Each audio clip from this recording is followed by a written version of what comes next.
함께 읽으셨죠? 네, 죄송합니다. 자, 말씀 함께 오늘 제목 한번 함께 읽고 시작해 볼까요? 시작. 예, 오늘 말씀은 그리스도와 함께라는 제목을 가지고 우리가 지난주에 이어서 계속해서 에베소의 말씀을 함께 나눴으면 좋겠습니다.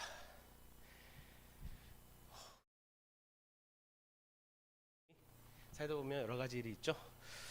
자, 처음에 우리가 1절을 보면요, 그는 허물과 죄로 죽었던 너희를 살리셨도다. 여러분, 오늘 이 전체 1절부터 10절까지의 말씀이 갖고 있는 주제를 이야기하고 있습니다. 변화. 그러니까 제가 복음이란 뭐라 그랬죠? 회복되어진다라는 거. 혹시 계속 기억나시나요? 예, 제가 제 설교를 들으라는 얘기, 다시 들으라는 얘기 별로 하지 않습니다. 근데 복음이란 무엇인가라고 했던 1, 2, 3의 설교를 여러분 한 달에 한 번씩 들어도 돼요. 1.5배속 해가지고 들으면 한 15분이면 듣습니다. 하나에. 복음에 대한 생각들, 정리들을 여러분 계속 하셔야 돼요. 복음이 어떤 것이고 복음이 왜 나에게 유익이 되는 것인지. 복음의 핵심은 회복이에요. 그래서 이 회복에 대한 이야기들, 하나님의 은혜가 우리를 어떻게 회복하고 있나, 우리를 어떻게 살리셨나라는 이야기들을 하려고 한다라는 것이죠. 그래서 허물과 죄로 죽었던, 여러분 죽어가는이 아니라 잘 보십시오. 죽었던, 완료가 된 거예요. 이미 끝났다는 거예요. 그 끝나서 어떻게 할 수 없던 것이 다시 변화되어져서 살아간다라고 이야기하고 있는 거예요. 무슨 말인지 이해가 되죠? 그럼 좀 본격적으로 말씀을 보면 좋겠는데, 그래서 허물과 죄로 죽었던 우리들을 3절에서는 어떻게 얘기하냐면 본질상 진노의 자녀다라고 얘기하는 거예요. 그러니까 죽어 있는 모습이 진노의 자녀다라고 표현되어져 있는 겁니다. 무슨 말인지 아시겠죠? 그러면 허물과 죄 때문에 죽어 있던 본질상 진노의 자녀가 된 우리들의 상황은 어땠는가? 이런 거예요. 에베소 교회 교인들, 지금도 이 말씀을 듣고 있는 독자들에게 바울은 이야기하고 싶은 거예요. 원래 너희가 어떤 상태였는지, 너희가 얼마나 끔찍한 상태여서 큰 은혜와 그 능력이, 하나님의 일방적인 은혜가 우리에게 주어졌는가. 여러분 그걸 느끼란 말이에요. 그걸 경험하란 말입니다. 바울은 그런 얘기를 하고 있는 거예요. 하나님의 사랑이 얼마나 우리에게 대단한 것고 놀라운 것인지 우리가 그걸 깨달을 때 우리는 비로소 그리스도인으로 살아갈 수 있게 되어진다라는 이야기를 하고 있는 거예요. 그러기 위해서는 우리의 상태를 알아야 돼요. 여러분 그리스도인이 우리가 성숙한 그리스도인이 되기 위해서 두 가지의 조건이 있습니다. 첫 번째가 뭐냐면 나는 죄인입니다예요. 나는 죄인입니다. 내가 죄인임을 깨달을 때 우리는 빛을 발견하게 되고 예수 그리스도라는 해답을 찾을 수밖에 없게 됩니다. 물론 이거는 하나님의 선택된 자녀들에게 주어진 은혜겠죠. 어떤 사람들은 요한복음에 보면 빛이 왔을 때 빛을 떠나 더 어두운 곳으로 갔다라고 얘기하고 있는데, 하나님이 선택한 태초 전에 예정되어진 우리라면 우리는 그 빛 가운데 죄를 깨달을 때 빛 가운데 나오게 돼 있는 겁니다. 왜? 그 빛이 우리를 회복시켜 주실 거기 때문에. 이것이 그리스도인의 첫 번째 답이에요. 두 번째는 뭐냐면, 따라해 볼까요? 나는 할 수 없습니다. 예, 여러분 이것이 완전 성숙한 그리스도인으로 살아가는 두 번째 고백입니다. 첫 번째 고백이 한 번이면 돼요. 계속 매주 교회 와서 울고불고 할 필요가 없습니다. 해결되어진 것들을 우리는 또 다시 이야기할 필요 없기 때문에. 근데 이 두 번째 고백은 우리가 날마다 해야 되는 겁니다.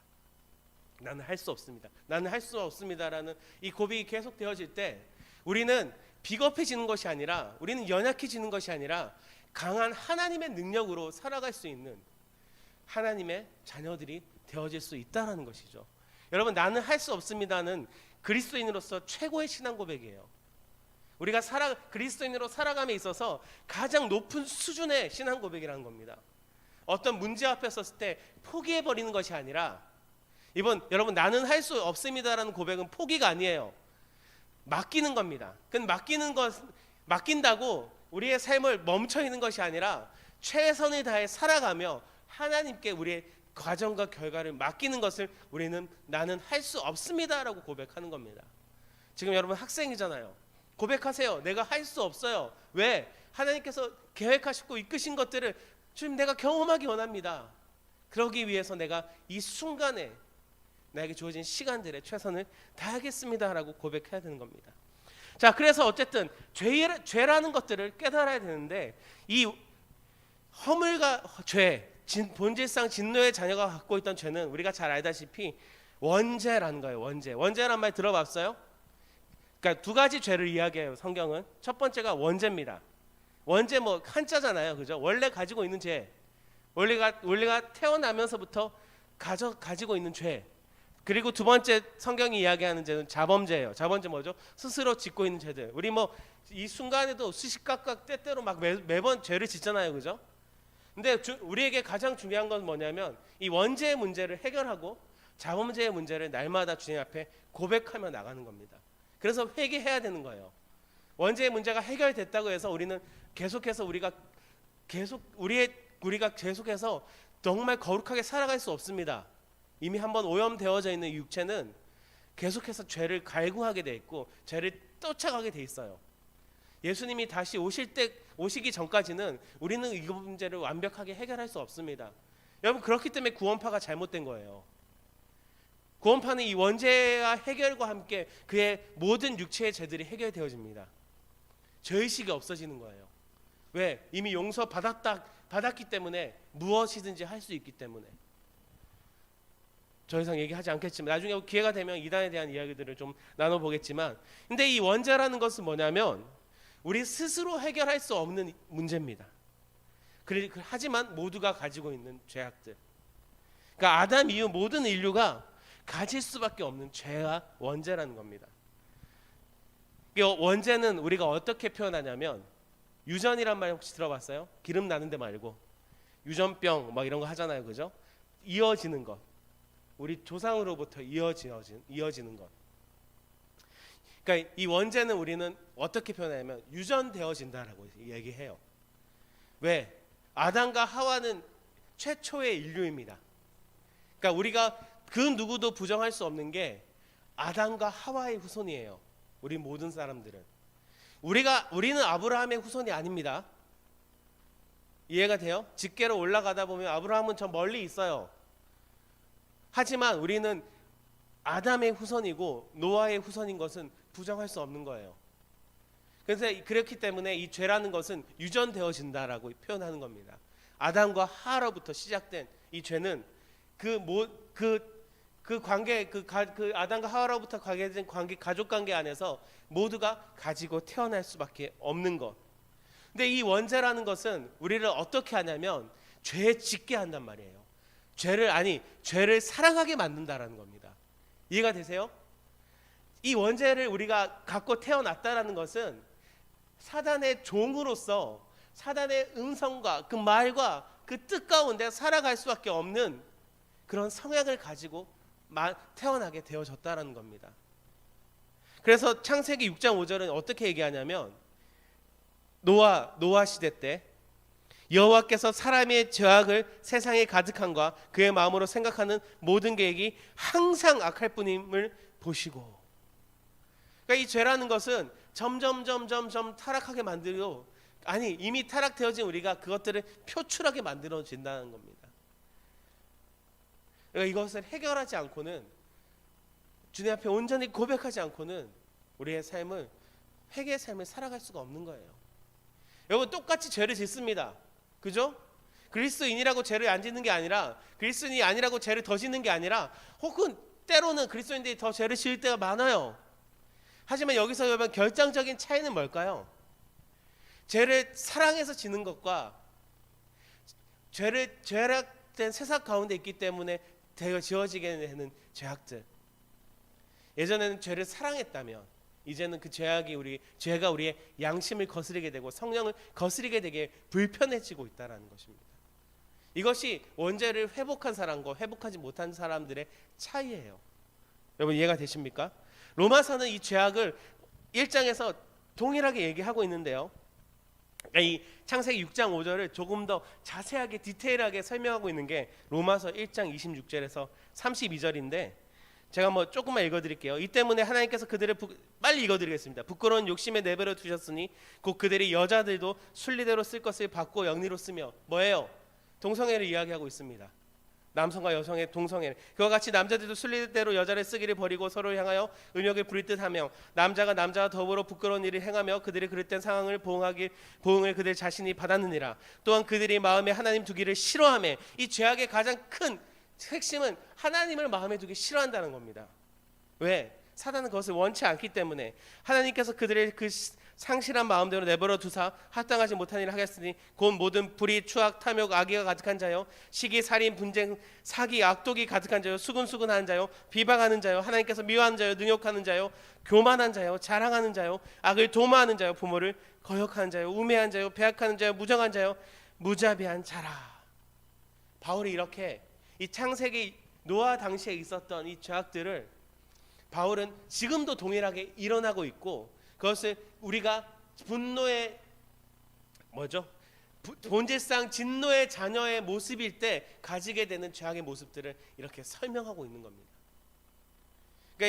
그러니까 어떤 말이에요? 희망이 없어요. 소망이 없어요. 소망이 없던 상태였다라는 겁니다. 여러분 지금 여러분 예수를 믿고 있었다고 믿고 있지만, 교회 다니고 있지만, 그리스도인이고 하지만, 여러분 원래의 모습을 한번 보십시오. 어땠습니까? 잘할 것이 있습니까? 여러분 괜찮다고 말할 수 있어요?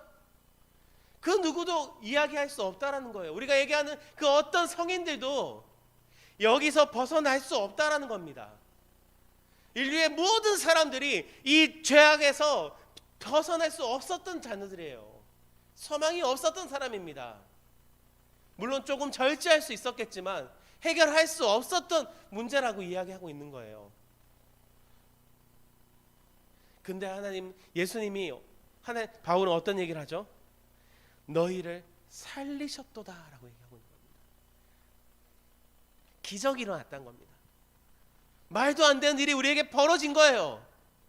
아무 소망이 없던, 희망이 없던 우리의 삶 가운데 소망이 나타난 겁니다. 희망이 나타난 겁니다. 어떻게? 살리셨도다. 이건 어떤 의미냐면 단순히 살렸다라는 것이 아니라, 그러니까 이런 말도 안 되는 현실 속에서 예수님은 주도권을 사단으로부터 뺏어 오셨다라는 겁니다. 원죄라는 것은 하나님과 동등해지기 위해서 우리가 나를 우상으로 만들어서 선악과를 따먹은 거예요. 하지만 그 선악과를 따먹은과 동시에 우리는 사단의 종이 되어버린 겁니다. 죽음의 종이 되어버렸어요. 우리의 주도권을 내가 가지려고 했던 건데 내가 가진 것이 아니라 다른 이에게 넘어갔단 말이에요. 근데 예수님의 그 사랑은, 하나님의 그 압도적인 은혜는 우리를 살리셨는데, 그 살리심의 의미는 이제는 그 주도권이 예수님께로 넘어오게 되어지는 것입니다. 근데 이 예수님은요, 이 주도권을 가지고 오셔서 어떤 것을 베푸시냐면 다시 우리에게 성하게 돌려주셨다는 거예요. 이겁니다. 그래서 우리는 복음을 회복이라고 하는 겁니다. 아담과 하와는요, 영원한 생명 가운데 있었어요. 하지만 그가 죄를 지음에 따라서 사망 가운데 있게 됩니다. 아니, 죽게 되어진 거예요. 죽었어요. 근데 이것이 아무 소망이 없던 것이 그리스도의 그 사랑과 하나님의 압도적인 은혜 때문에 회복되어지게 되는 겁니다. 어떻게? 다시 에덴 동산의 처음의 때로 어떻게? 살아가게 되어지고, 그 삶이 유한한 것이 아니라 영원한 삶으로 이어지게 되어졌다는 겁니다. 그러니까 여러분, 단순히 우리가 구원받았다, 살아났다는 것들을 그냥 그렇게 가볍게 여길 것이 아니라 하나님의 그 놀랍고 압도적인 은혜가 우리를 이러한 소망이 없는 상태에서 살아나게 하셨다는 겁니다. 아멘? 여러분, 놀라운 일이지 않습니까? 그래서 예수님은 이것을 우리에게 복음서에서 어떻게 얘기하냐면 거듭남이라고 이야기하는 거고, 그래서 우리는 이 복음을 회복이다라고 이야기하는 겁니다. 그러면 살리셨다라는 것을 우리가 조금 더 깊게 들어가 봤으면 좋겠는데요. 말씀은 오늘 어떻게 얘기하냐면 그리스도와 함께 살리시고 함께 일으키셨다라고 얘기하고 해요. 함께 하나님 옆에 서게 하셨다라고 얘기하고 있습니다. 그러니까 이거는 회복이라고 얘기했죠. 이 회복은 단순한 회복이 아니에요. 에베소서가 계속해서 우리에게 어떤 소망의 메시지를 주고 있냐면, 야, 너희는 더 이상 피조물이 아니야. 너희는 그리스도와 동등한 위치에 있게 되는 거야. 하나님이 자신의 독생자와 같은 위치에 하나님이 독생자를 통해서 우리를 살리시고 함께 살리시고 함께 일으키셨다라는 것은 뭐예요? 동일하게 동등하게 바라보시겠다라고 이야기하고 계신다는 겁니다. 이 회복은요 그냥 회복이 아니라 완전한 회복이지만 더 업그레이드된 회복이란 거예요. 피조물의 상태로 회복되어지는 것이 아니라 우리는 그것만으로도 충분히 감사하고 주님 안에서 영원한 생명을 누릴 수 있지만 하나님은 그것에 멈추지 않고 독생자를 주심을 통해서 함께 살리시고 일으키심을 통해서 우리를 상속자로 회복시켜 주셨다는 겁니다. 오늘 말씀 보니까요 어떤 얘기를 하고 있죠? 자 6절 보면요 또 함께 일으키사 그리스도 예수 안에서 함께 하늘에 앉히시니라고 얘기하고 있어요. 하늘에 앉히셨다. 무슨 얘기예요? 권세를 주셨다라는 겁니다. 능력을 주셨다라는 겁니다. 단순히 피조물에서 창조물에서 상속자 아들과 딸로 부르시고 자녀로 부르셔서 그 능력이 우리에게 하나님의 그 은혜가 우리에게 임하였다라는 것이죠. 예수님과 동등하게 우리를 불러주셨다라는 것. 여러분 이것이 놀라운 은혜이지 않습니까? 그러니까 우리의 삶이 하찮을 수 없는 거예요. 우리 삶은 고귀한 겁니다. 여러분 한 사람 한 사람은 놀라운 은혜의 산물인 거예요. 왜? 그리스도와 함께 살아나고 그리스도와 함께 일으켜진 모습이기 때문에. 그리고 나서 우리가 한 가지 또 생각해야 될 것은 뭐냐면 그러니까 여기에서 보면 이 지극히 풍성한 은혜는 모든 믿는 자들을 향한 하나님의 선물이다라는 것이죠. 모든 믿는 자들이라면 어떤 것을 얘기하냐면 창세전에 예정되어져 있던 모든 자들을 이야기하고 있습니다. 근데 이것이 단 한 100년, 단 1000년 이렇게 끝나는 것이 아니라 예수님께서 다시 오실 때까지 세워질 그 모든 인류를 향한 하나님의 선택된 백성을 향한 하나님의 은혜다라는 것입니다. 그러니까 이 은혜가 얼마나 능력 있는 것인지 우리가 한번 상상해 볼 수 있는 것이죠. 우리는 유한한 삶을 짧은 시간에 살아가기 때문에 이 영원이란 것들을 감히 생각해 보지 못하면 어떤 것인지 상상해 볼 수는 있겠지만 어떤 것인지 경험하지 못합니다. 하지만 우리가 죽어서도 또 다음 세대 이전 세대에 하나님의 그 은혜는 계속해서 우리를 향해 펼쳐지고 유지되어져 가고 있다는 것이죠.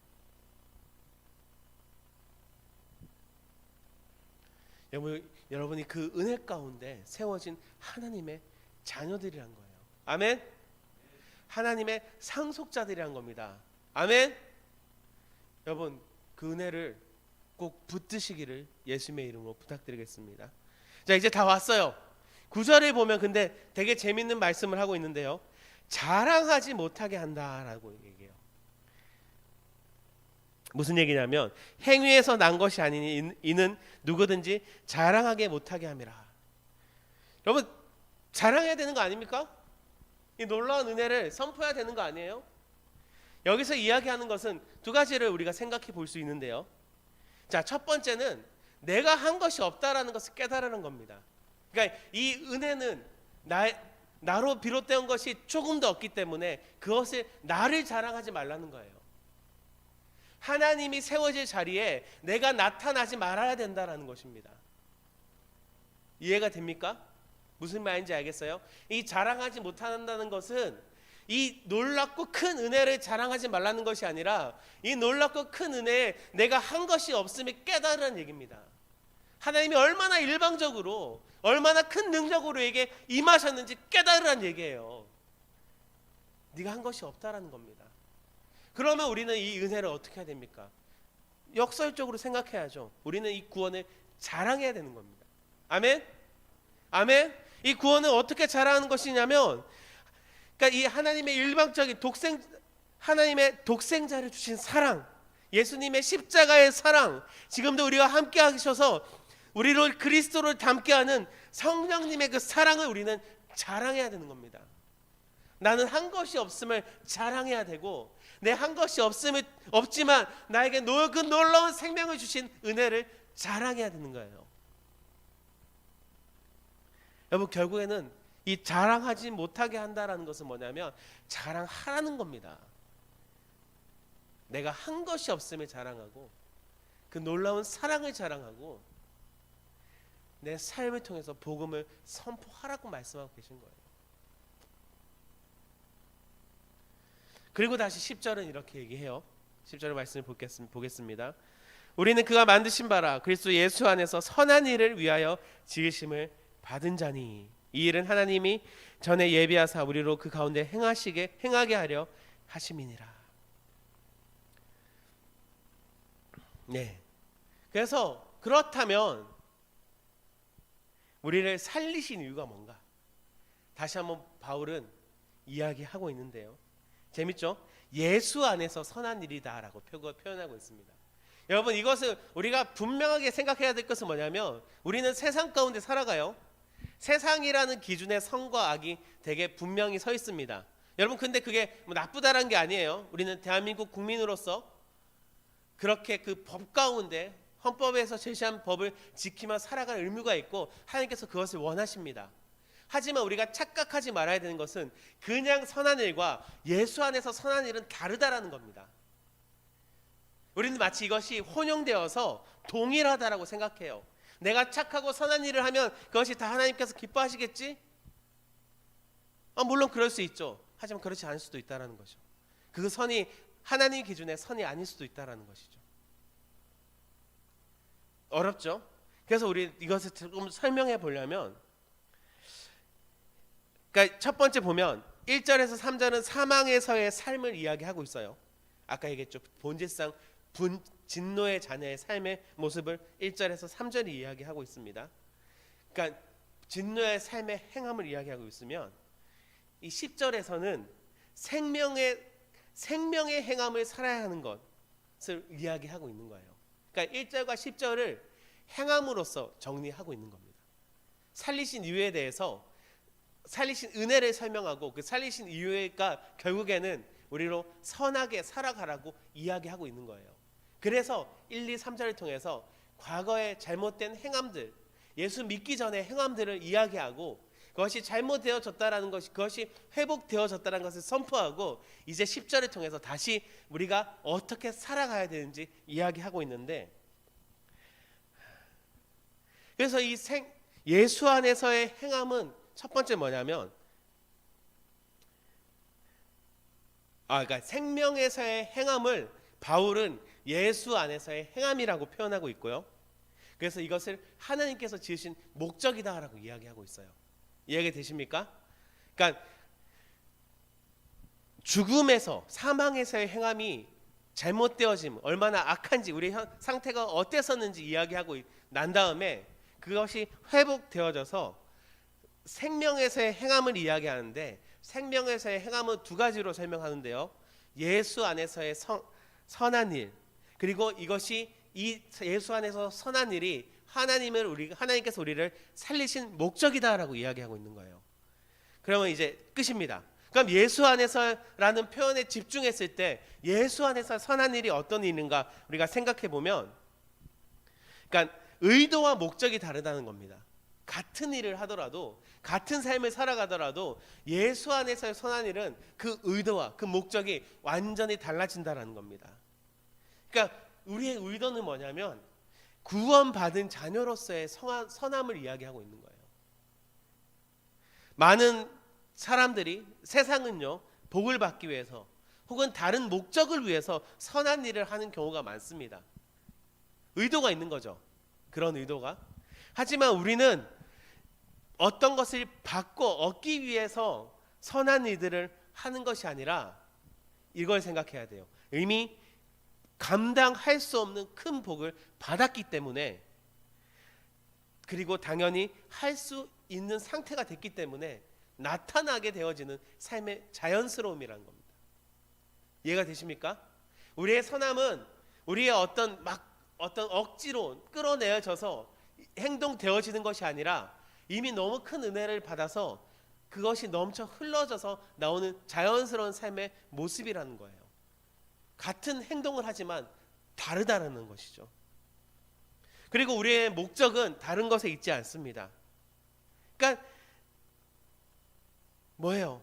그냥 우리의 삶을 통해서 무엇을 얻는 것이 아니라 나타내어지는 삶을 살아가는 거예요. 보여지는 삶을 살아가는 겁니다. 이것이 우리의 삶의 이유고 목적이라는 겁니다. 그러니까 예수 안에서 선한 일이라는 것은 이미 복을 받았기 때문에 복이 자연스럽게 나타나어지는 삶을 이야기하는 것이고, 그 목적은 어떤 것이냐면 내가 나타나는 것이 아니라, 내가 나를 자랑하는 것이 아니라, 내 수고를 자랑하는 것이 아니라 하나님이 행하신 일을, 하나님께서 내 삶을 통해서 이루신 것들을 자랑하는 것이 우리의 목적이라는 겁니다. 여러분, 제가 한 가지 얘기를 좀 해볼 텐데요. 성경을 볼 때 우리는 인물에 집중할 때가 많아요. 그죠? 모세를 바라보고 다윗을 바라보고 사도들과 바울들을 바라봅니다. 여러분, 이것이 전혀 막 잘못된 관점이라고 할 수는 없지만, 정확한 우리가 성경을 바라봐야 되는 정확한 목적은 뭐냐면, 하나님이 이 인물을 통해서 어떤 일을 이루고 계시는가. 이해가 되십니까? 이 인물이 무슨 일을 했냐가 중요한 게 아니에요. 성경은 그것을 이야기하고 싶지 않아요. 그것을 말하고 싶은 것이 아닙니다. 하나님이 그 인물을 통해서 어떤 일들을 펼쳐가고 있는가, 하나님이 이 인물을 통해서 어떤 놀라운 하나님의 나라를 세워가고 있는가, 성경은 그것을 이야기하고 싶은 거예요. 그것으로 우리로 깨닫게 하고 싶은 겁니다. 똑같습니다. 우리가 예수 안에서 선한 일들을 행한다라는 것은 우리가 어떤 일을 하는 것이 아니라 하나님의 뜻이 우리의 삶 가운데 어떻게 나타나는 것인가, 우리가 어떻게 하나님을 나타내고 하나님께 영광 돌리는 모습으로 나아가는 것인가, 하나님 그것을 원하고 계신다라는 것이죠. 말씀 두 개를 읽어드리고 마무리하겠습니다. 마태복음 5장 14절에서 16절인데요. 그러니까 예수 안에서 선한 일이 어떤 것인지 성경은 이렇게 얘기하고 있어요. 예수님이 말씀하셨는데요. 너희는 세상의 빛이라. 산 위에 있는 동네가 숨기지 못할 것이요, 사람이 등불이 켜서 말 아래 두지 아니하고 등경 위에 두나니 이러므로 집안의 모든 사람에게 비치느니라. 이같이 너희 빛이 사람 앞에 비치게 하여 그들로 너희의 착한 행실을 보고 하늘에 계신 너희 아버지께 영광 돌리게 하라. 아멘. 예수님 우리에게 예수 안에서 선한 일이 무엇인지 마태복음을 통해서 이야기하고 계신 겁니다. 바울은 동일하게 또 이렇게 얘기합니다. 고린도전서 10장 31절인데요. 그런즉 너희가 먹든지 마시든지 무엇을 하든지 다 하나님의 영광을 위하여 하라. 예, 이것이 목적이에요. 하나님이 우리 살리신 이유고 목적입니다. 근데 우리가 이렇게 생각할 수 있어요. 너무 치사한 거 아닙니까? 하나님 살려놨는데 왜 하나님의 영광을 위해서만 살아야 됩니까? 여러분, 근데 이것을 오해하면 안 돼요. 뭔가 우리가 희생하고 손해본다라는 생각을 절대 하면 안 됩니다. 왜? 하나님은 가장 좋은 것을 우리에게 채우시기 원하시는 분이시거든요. 그래서 독생자까지 내어주심을 통해서 우리를 살리셨거든요. 그 살리심은 우리로 희생하라고 하는 것이 아니라 가장 좋은 삶을 살아가라고 얘기하는 하나님의 은혜라는 겁니다. 아멘. 우리가 하나님의 영광을 위해 살아갈 때 하나님이 이렇게 얘기해요. 그 모든 것을 너에게 더하시리라. 여러분, 부스러기를 위한 삶을 살지 말라는 겁니다. 최소한 건더기, 최소한 메인 메뉴, 여러분 그런 거 맛보고 경험해야 되지 않겠습니까?